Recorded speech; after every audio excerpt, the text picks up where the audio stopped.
Afternoon session. So we now resume with the fifth lecture of Professor Steve Gonek. Okay, thank you. Did you say the sixth? Fifth, no? Oh, it feels like the sixth. Yeah. It's the fifth. Probably feels like the 10th to you. Okay. Well, today I just chose a topic that I thought would be useful because it would it's not as central as some of the other things to the theory, but it is in the center, A values and distribution of values of the zeta function. But I chose it because it allows me to reinforce many of the techniques and ideas that we've seen in the first few lectures. So you'll see them in a different context. I think that'll help you appreciate them and maybe learn them. Also, it gives me a chance to talk about the normal distribution of log zeta, Selberg's work. I'll touch on that very briefly, try to give you an idea of how that all goes, skipping details. And that's, of course, important stuff for the work of John Keating and Nina Snaith. So it would be good to see at least what's known there. And I'll start.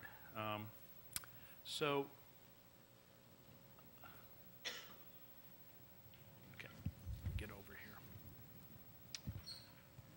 here. So you take a complex non-zero number, and instead of asking the really important question of whether zeta of S is 0 at a given point and what the distribution of such points is, we want to ask that question about points where zeta is equal to A. Okay, so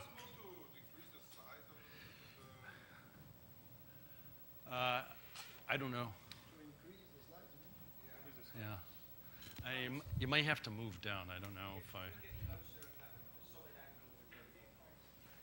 Yeah, well, yeah, I apologize for if they're too small. Okay, so A is never 0, and we want to know look at points rho A, and I'll write them as beta A plus I gamma A, and I want to know what's the distribution of such points in the complex plane. This has a long history, over 100 years. And here are a few of the basics. First, a natural question is, how many A values are there up to height T? So that corresponds to the von Mengelt formula. How many zeros are there up to height T? Now, in the case of the zeta function, those zeros are all in the critical strip, apart from the trivial zeros to the left of 0. So we don't know that yet. I mean, at this moment, we do know, but we don't know much more about the distribution. So I'm just going to look at the A values that are to the right of 0 for the moment and count the ones that are up beneath height T. Okay? And it turns out it's the same formula as for the von Mengelt function. The proof is very similar. If you can do one, you can do the other. Actually, the proof I gave for n of t was following the change in argument of xi around a rectangle. I didn't have to do that. I did that so I could cut the work in half and use the functional equation. Here, it doesn't help to introduce xi, so you just work with zeta. And you use the functional equation for zeta when you need to. Okay, but you should be able to do this. And the hardest part is, again, the big O of log t term. That was the bound for S of t in the case of the zeta function. But you know, the same kind of argument will give you a bound of big O of log t here. The big O may depend on the A. The implied constant depends on A. Okay, so let's see. This formula, let's see.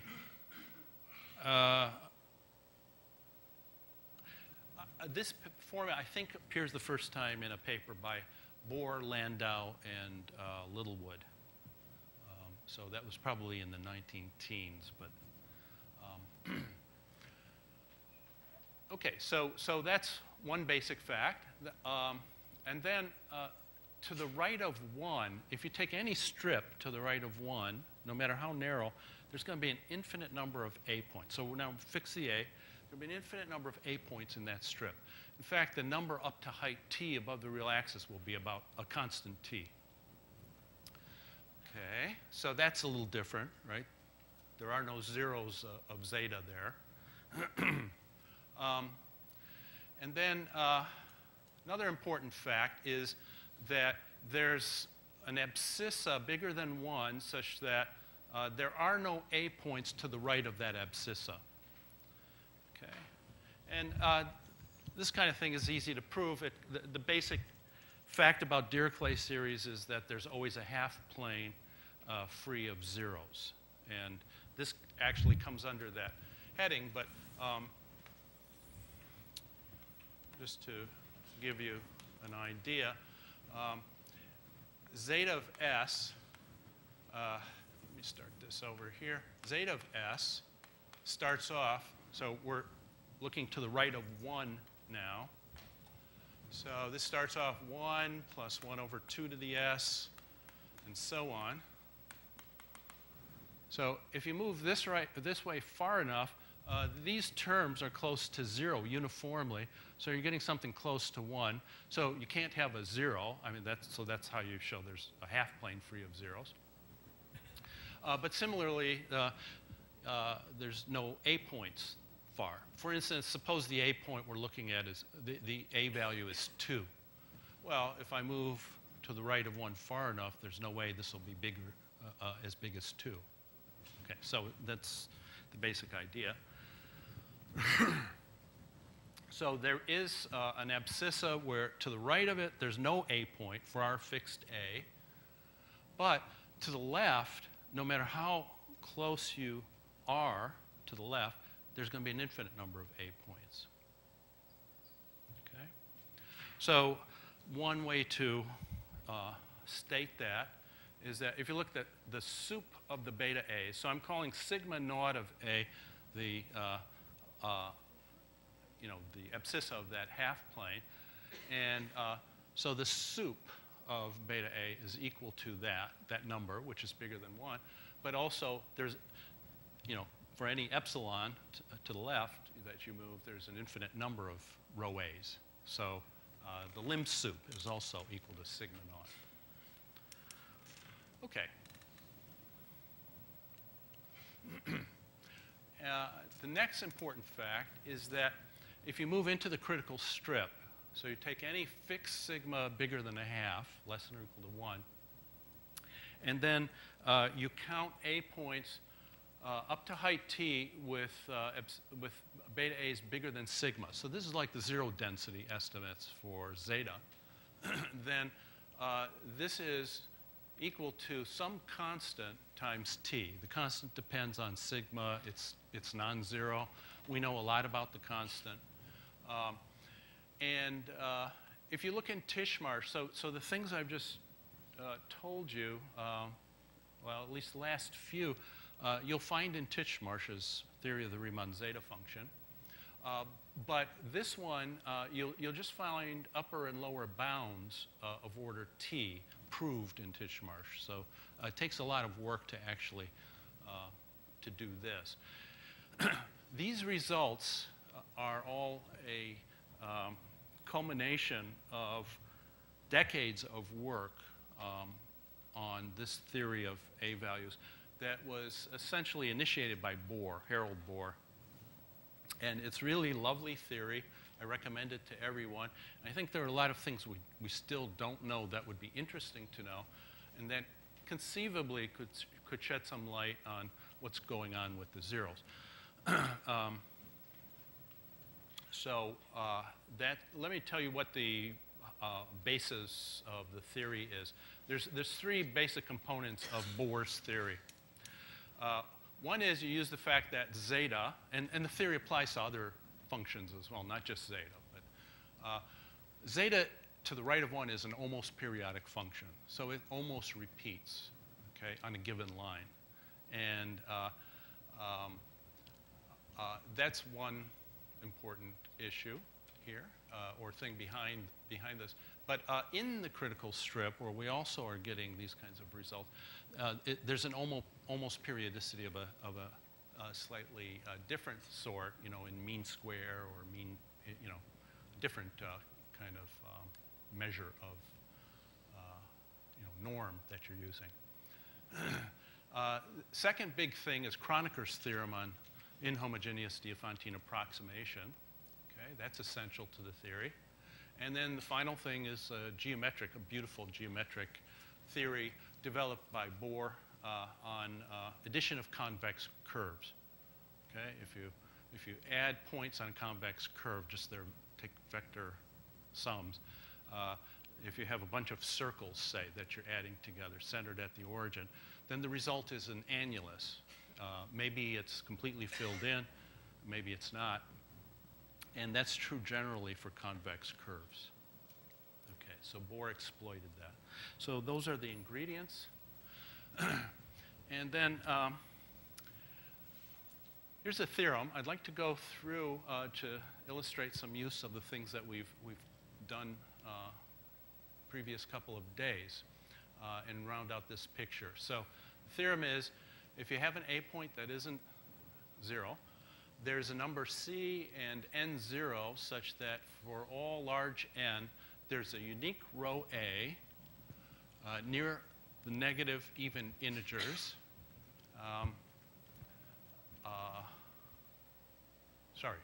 Such that there's a unique row A that's close to a negative integer. Okay, so let me draw a picture. Okay, here's 0, here's 1. So we saw there's a half plane here where there's no row A's. That, I think I called it sigma naught of A. Okay, we know that if I take a little strip to the right of 1, there will be an infinite number of row A's. We know that if I take any sigma here, there will be lots of row A's over here. We can actually count them, T of them up to height T, constant T. Okay, now, and that's for sigma bigger than 1/2. So let's say this is a half.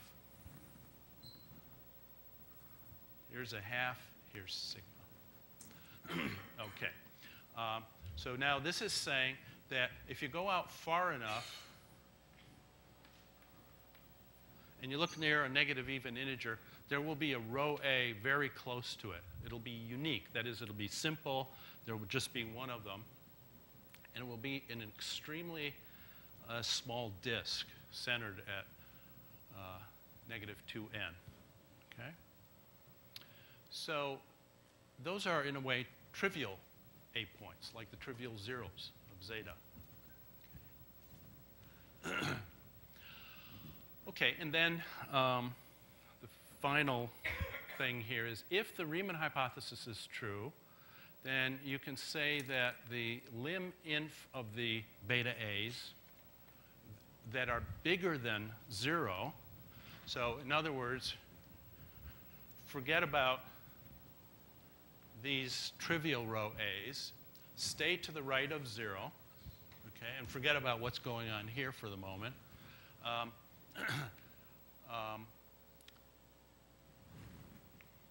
The lim inf of the beta A's is a half. Okay? So for the most part, that's assuming RH.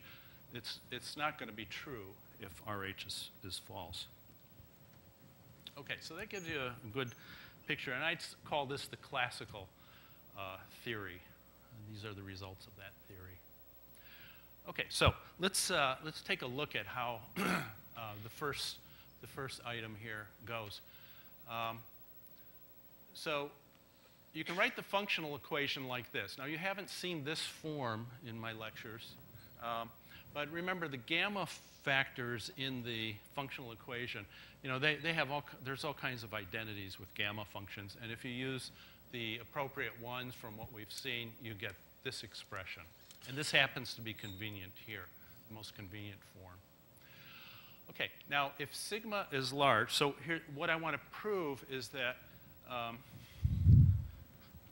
if you go far enough to the left, there are no A points, apart from these guys. So let's say you stay away from the negative even integers that are large. Also, in here, between 0 and wherever this kicks in, let's say t is large. Okay? So in those two kinds of regions, let's look at the size of zeta. And let's see, 2s pi to the s minus 1. Well, this approximation means, you know, I'm disregarding multiples, constants. So this is like 2 pi to the sigma, sine pi s over 2. If you know, the sigma doesn't matter, just write out the sign as, you know, e to the I z minus e to the minus I z over 2I. Okay, and then the largest term will be this, you know. And then by Stirling's formula, gamma of 1 minus s is about this size. Okay, so multiply them, the e to the pi t over 2 and this negative e to the minus pi t over 2 cancel. So you're left with an expression like this. Okay, now you have to throw in a logarithm if you're too close to the sigma equals 0 line. So, but let's just ignore that. All right, so now look at this. If sigma is large and negative, then, well, this is getting small, but this is big. This is like e to the, you know, modulus of sigma times sigma. Okay, so this is big as you go out that way. And so it can't possibly be A. Okay? Similarly, if you look in the strip, like from 0 to where I've got that minus 2n, if you fix a strip like that and you go up in t, then the t in s here, sigma plus it, that kicks in. The sigma is still negative. It's less than 0. And so this is again big. And too big, if you go high enough, it'll be too big to be A. Okay, so no A points far to the left, except possibly near the negative even integers. We'll talk about that in a moment. No A points high up that are closer to 0. What happens at the large negative even integers? Well, let's take a look at that now. Let's suppose we're close to one of those points. Okay, so we could write the point s as negative 2n plus z, where the modulus of z is no bigger than a half. Okay, so the sign, well, we can look down here. This is the same formula I had on the previous slide with absolute values. So let's look at the pieces. This time the crucial thing is that the sign, if s is negative 2n plus a little bit, then you're near a simple 0 of the sign. And so the size of the sign is about z. Okay? It's going to behave like z as you get close to 0, or to negative 2n. So z equals 0. Okay, this stuff is, you know, we can see.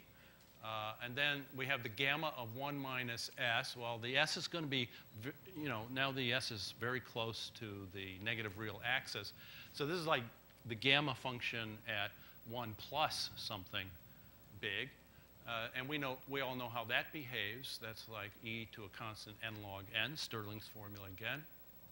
We don't have to be too precise. And then there's the 2 pi to the minus 2n from the sigma in there. Okay, so you get this. And now solve for z. If this side is modulus a, so you're at an a point, then the modulus of z must be less and less than mod a times n to the minus cn. Okay, and so that's extremely small, and so any A point has to be very close to a trivial zero, the zeta function over there. Okay, well, how do you know there's not a ton of them in that little disk? Well, one way to do it is just look at the circle of radius a half around negative 2n and apply Rouché's theorem. So the modulus of zeta, so on a circle, on this circle, we saw that if n is large, see, and you're staying a bit away from the trivial zero, so we are here because we're a half away, then mod zeta is big, and it'll be bigger than the absolute value of minus a on the circle. And Rouché's theorem says if the modulus of this function is bigger than the modulus of this function, then this function and this function plus that function have the same number of zeros inside the circle. So zeta of s and zeta of s minus a have the same number of zeros in our circle of radius a half. That's 1, okay? Because the zero of zeta is trivial, is simple. Okay, so that finishes that part. The second part of the theorem, I've rephrased it, well, I've just repeated it here. On RH, the lim inf of beta A is a half. Okay, well, this is pretty straightforward. The first observation is that if the Riemann hypothesis is true, then zeta is to the right of a half, so you go a fixed distance to the right of a half, then the zeta function is bounded by t to the epsilon. This is familiar, this may be familiar because if you know the Riemann hypothesis implies the Lindelof hypothesis, then this is Lindelof here. Okay, but the lower bound is not as familiar, but it's true on RH. And so now we use that in the functional equation. So by the functional equation, so this inequality is for sigmas bigger than a half. If sigma is less than a half, between 0 and a half, then zeta of sigma plus it is bounded below by t to the half minus sigma. That comes from the chi of s factor in the functional equation. Okay, chi of s has modulus t to the half minus sigma if you go up the line, any such line. Okay, and then, so this is the modulus of chi of s times the modulus of zeta of 1 minus s. Since sigma is less than a half, 1 minus sigma is to the right of a half, and then this lower bound here kicks in. So we get a lower bound of t to the half minus sigma minus epsilon. Okay, but sigma is a fixed number bigger than a half. If we take epsilon small enough, then once we get high enough in t, this is big. So zeta can't be a in size. All right. So so if you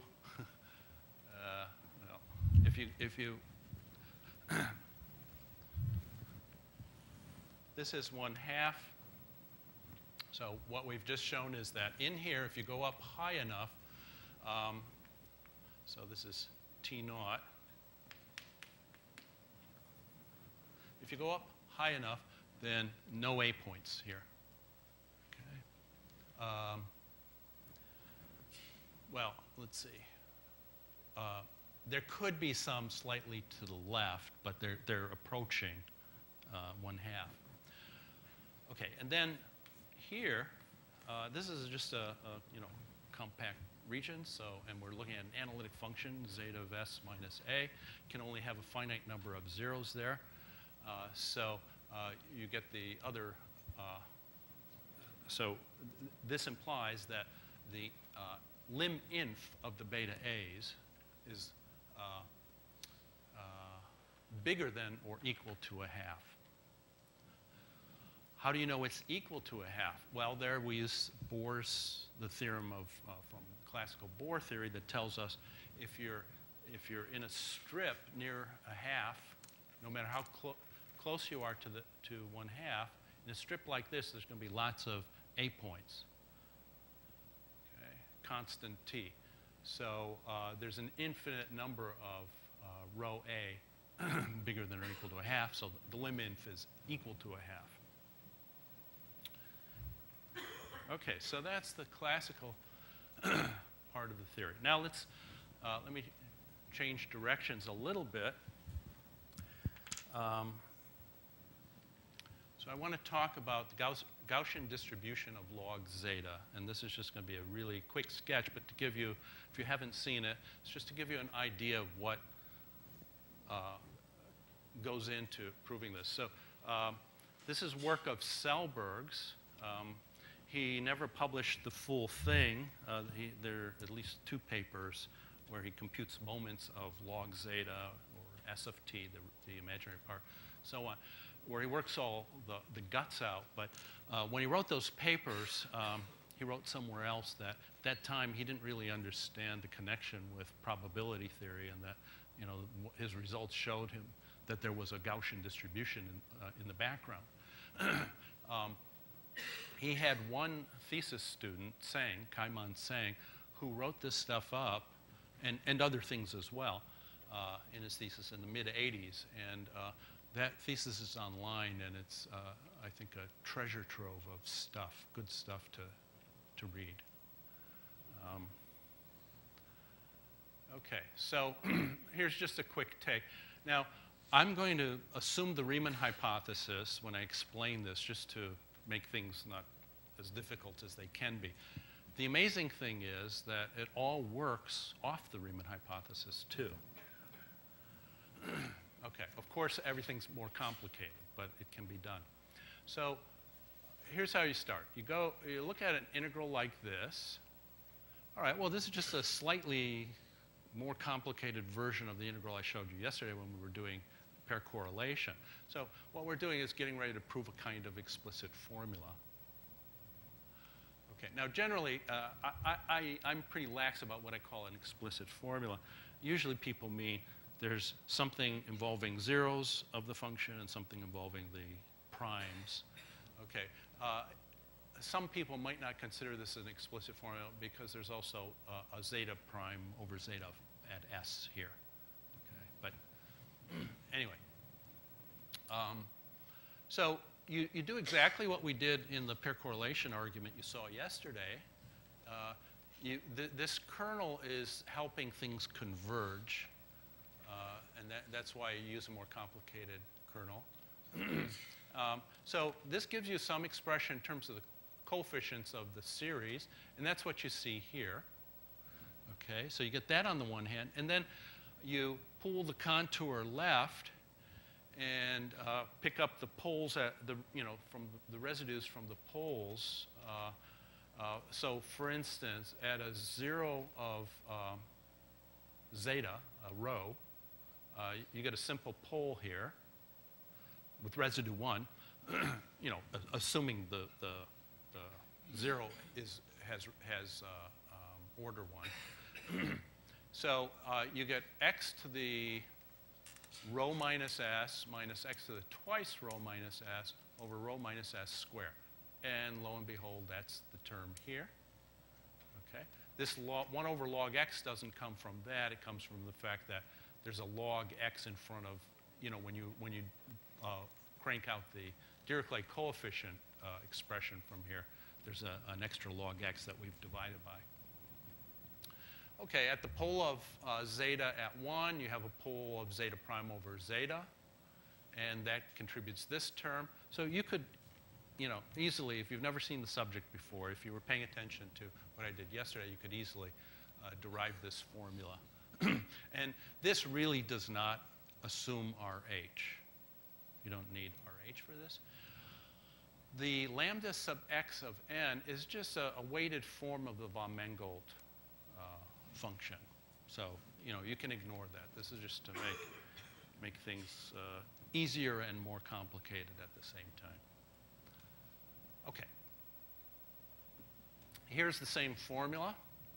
And let's just look at some of these terms. This last term, x is going to be big.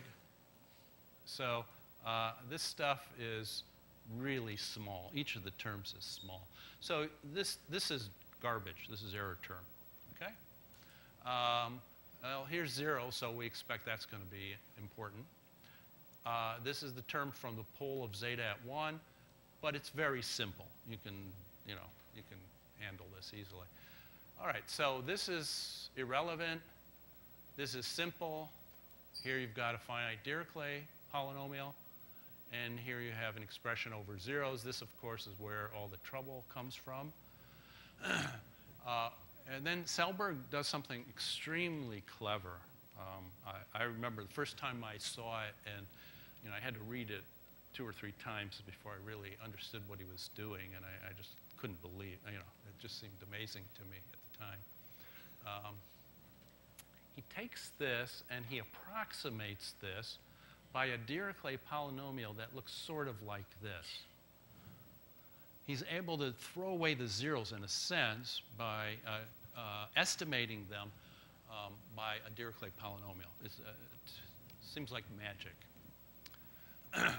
Okay, if you want to see how that's done, look in chapter 14 of Tishmarsha's theory of the zeta function, where this is worked out for the imaginary part of the logarithm, which is a little easier than the full thing, the real part.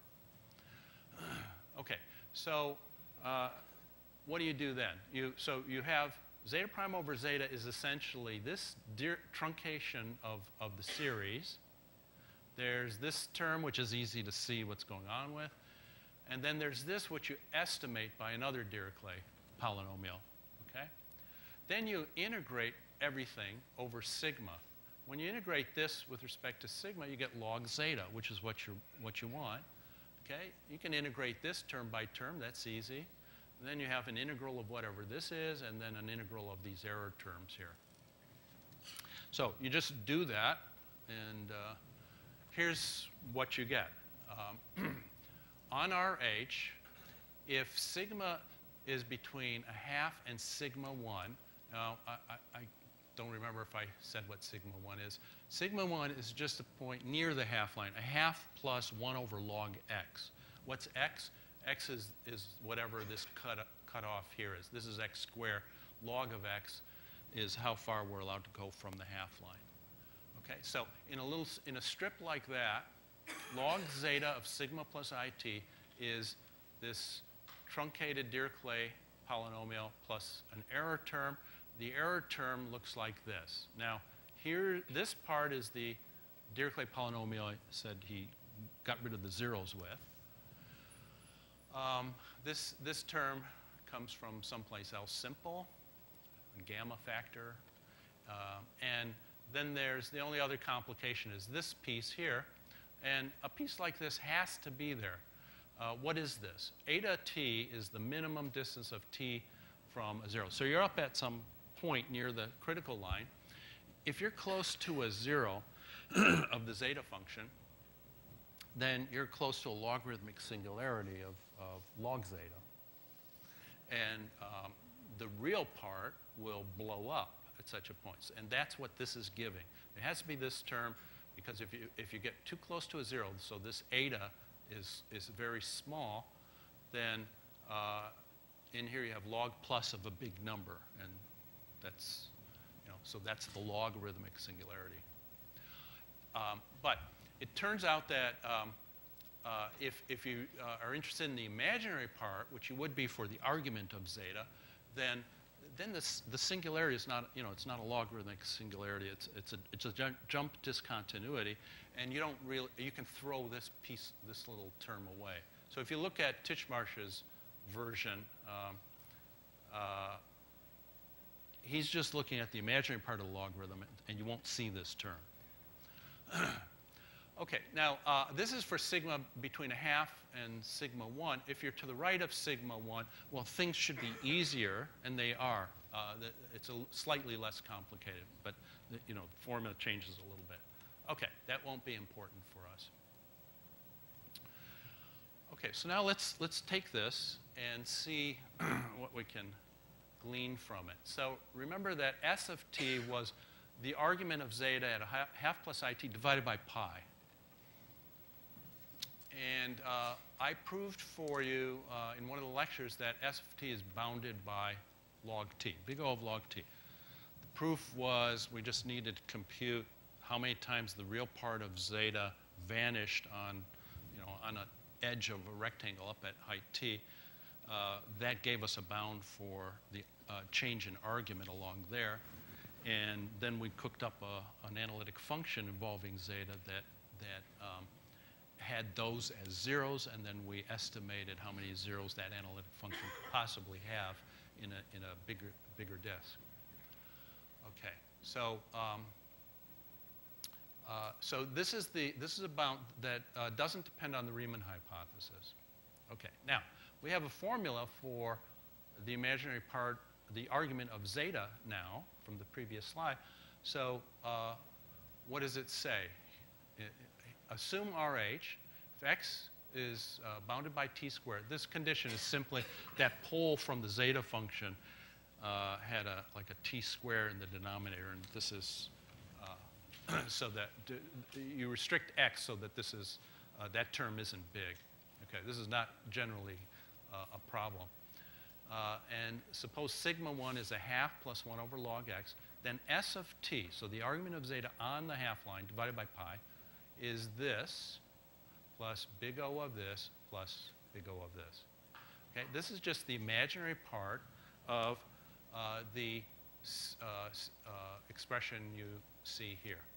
Okay, imaginary part of that first term is going to be a minus a sine of t log n in the numerator. Okay, so it's just a direct consequence of the previous formula. And you can use this now to improve this estimate on RH. So let's see how that goes.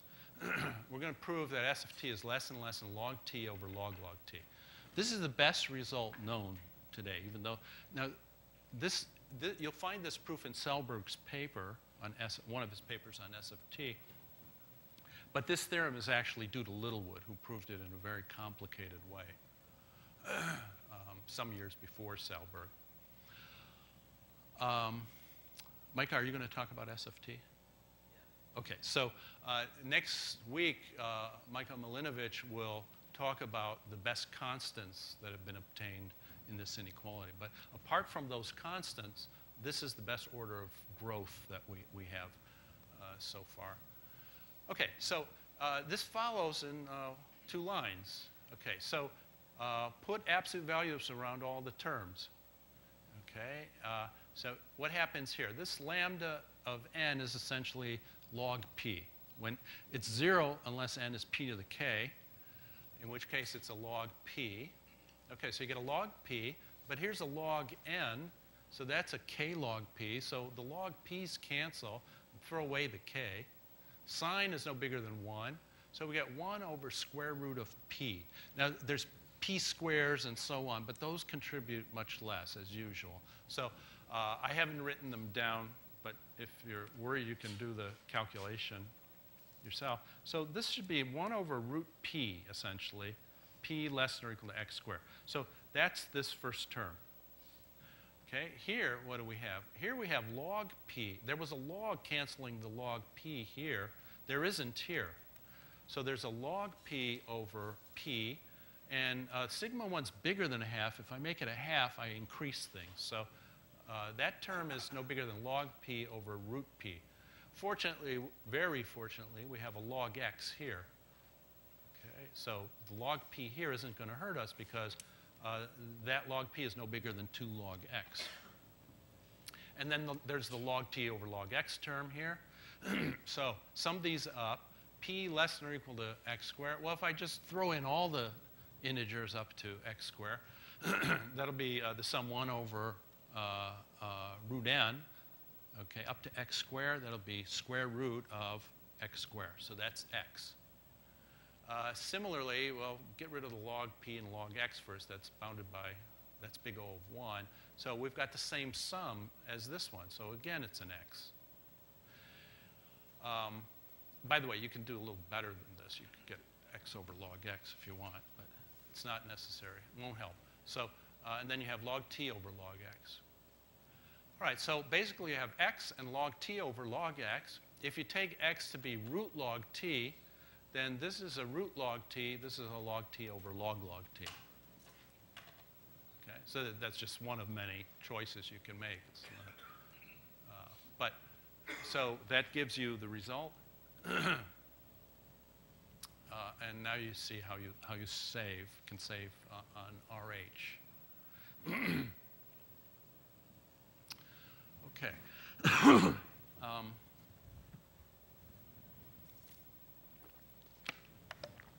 Okay. So here I've rewritten in a shortened form what the approximate formula for log zeta is. Okay, it turns out that even if you take the n's up to x, let alone x squared, then in mean 2kth, if you take a 2kth mean, this, even the first chunk of it up to x, is an extremely good approximation to log zeta. Okay, and that's what this next result says. It gives you a 2kth moment for the difference. So this means that if you're computing averages, it's not necessarily a good point-wise estimate now, but if you're computing averages, then this is going to be a really good approximation to log zeta. Okay, now just a couple of important things in this whole method. The length of the Dirichlet polynomial here is x. Okay. Originally it was x squared, and we could have left it like that, but now I've made it x. And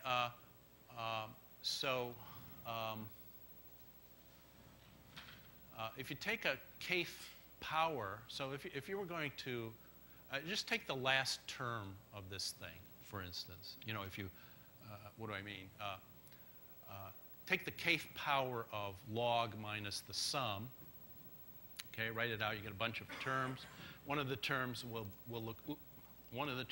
be this, right? This guy raised to the k. And then you'd want to do the mean square of that term if you were computing this out term by term. And the point I want to make is that what's the length of this Dirichlet polynomial? Well, it's x to the k. But if you take x less than t to the 1 over k, then x to the k is less than or equal to t. And I hope you remember that that means that you have a good chance when you compute a mean square of getting an asymptotic. Okay? Or especially if you're willing to go a little bit below t. Okay. So this is telling us, all of this so far is telling us, we can hope to compute these moments, all these moments, very precisely. Okay, that's the upshot. Okay, if you just were computing moments of zeta, that's hopeless, right? We've done the second and the fourth asymptotically. That's the end of the story there. But here you can do all these moments because the log is not as wild as, in some sense, as zeta itself. Okay, so let's say you want to study the distribution of log zeta. Then you study the distribution of that approximation, that Dirichlet polynomial approximation. So a good place to start is, well, what's the mean of log zeta? Well, you could just calculate the mean of the approximation. And all these terms are oscillating. You just integrate each one of them, add them up, and you get a little O of 1 when you divide by t. What about the variance? Well, that means this. Okay, if you're going to study the distribution of this sum or log, you want to know the variance. So by Montgomery-Vaughan mean value theorem, you get this. And that's easy to compute. It's log t. You don't even need the power of the prime number theorem for that. Okay, so suppose so now I want to tell you how Selberg studies the distribution of log of the modulus of zeta. So that's the real part of log zeta. Okay, so take a smooth function that approximates, a very smooth function that approximates the characteristic function of the interval AB. Okay, and assume you can write it as, you know, it has a sort of a Taylor expansion. So write it like this. And now I'm not telling you the complete truth. There's a parameter you need to throw in here, but I don't want to obscure this. So, all right, so this is essentially the characteristic polynomial of the interval AB. So suppose you're interested in the measure of the set of t between 0 and capital T such that log zeta divided by, well, why have I divided by this? That's the standard deviation. Now, it's got a root pi you haven't seen anywhere, but that's just what normalization I chose here. It doesn't have to be there, but then the answer changes a little. So you take log mod zeta, divide by its standard deviation, and how often is that in AB? Remember, the mean was 0, so I don't have to subtract anything here. OK, well, that should be, you put this expression into F, and you'll count 1, essentially, if this is in the interval AB. OK, but you have an expansion for F as a polynomial. Okay, ANU to the n. So what you need to do is compute these guys. I've thrown away the error term.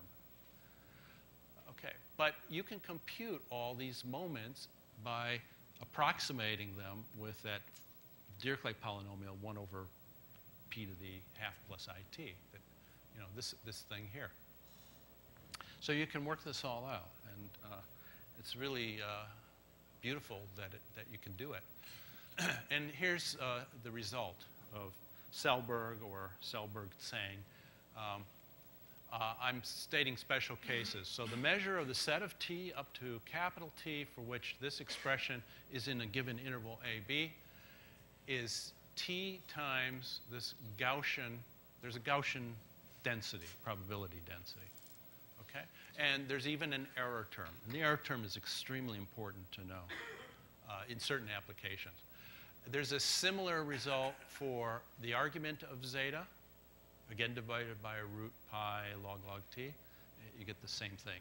Or maybe you, I think you can shave the 2 down to 1 here in the log. Anyway, there's also, you know, if you just wanted to do this with log zeta, not the real or imaginary part, then of course you've got a complex random variable sort of thing. So it's a 2-dimensional complex Gaussian that you end up with. So the formula will, of course, look a little different. It's over regions. OK, so that's the basic idea behind what you know, the Selberg, the Gaussian distribution for log zeta. OK, and then if you know this distribution, you can compute all kinds of integrals involving log zeta or log modulus of zeta. For example, this guy. So take a non-zero number, and suppose you wanted to compute this. Apart from a technical problem, which you can get around, it's not hard to see, you know, almost immediately what the answer is going to be just from this. I won't go into it now because I don't have time, but this is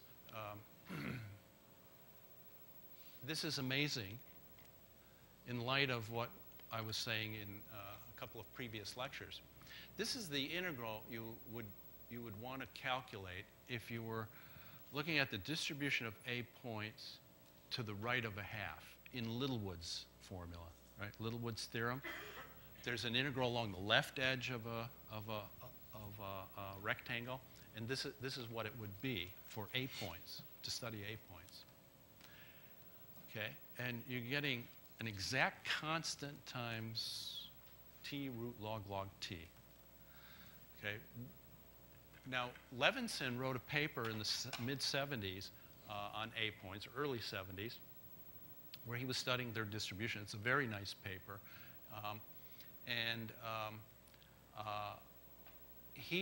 So he needed to calculate this integral. This is before Selberg's stuff was well publicized.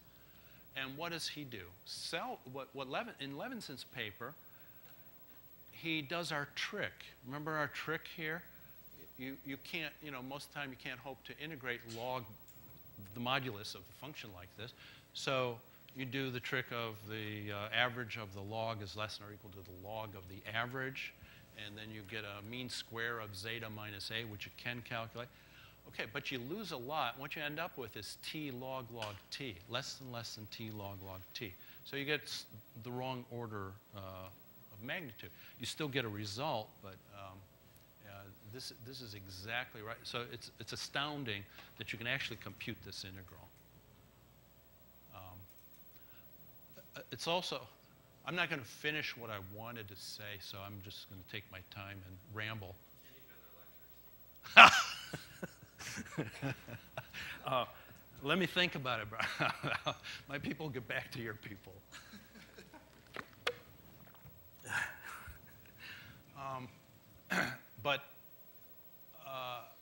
So what I wanted to say is there's a strange thing going on here. Usually stuff to the right of the critical line is very simple compared to what's going on the critical line. Here it's the reverse. We do not have a formula like this if you move to the right of the critical line. Okay? And you know, it's annoying. Okay, let me tell you what you get. Let me skip all of this and tell you what you get for this quantity here. So here's the result that I was just telling you about, that Levinson gets a big O of t log log t here. And this, you actually get an exact formula for the distances of the A points from a half added together. Okay, so this is a wonderful result. Okay, and then let me just end by pointing out. Well, let me not show you the slide. There's too much technical stuff here, but let me just draw you a picture. So using what you've just seen and a little bit more of Littlewood, if this is the half line, then if you take any small strip around the half line, and the strip should be of width root log log t over log t times something that's slowly growing to infinity. So it's basically this times something to kick it up a little. If that's the width of this, you're looking at A points up to height t, half plus it. Okay, 100%, if you take this width, 100% of the A points will be in that strip. So they're definitely clustering around the critical line, and they're reasonably close to the critical line. Now, of course, we know there's plenty to the right by the Bohr theory, but 100% of them are in strips like this. Okay, and I'll stop.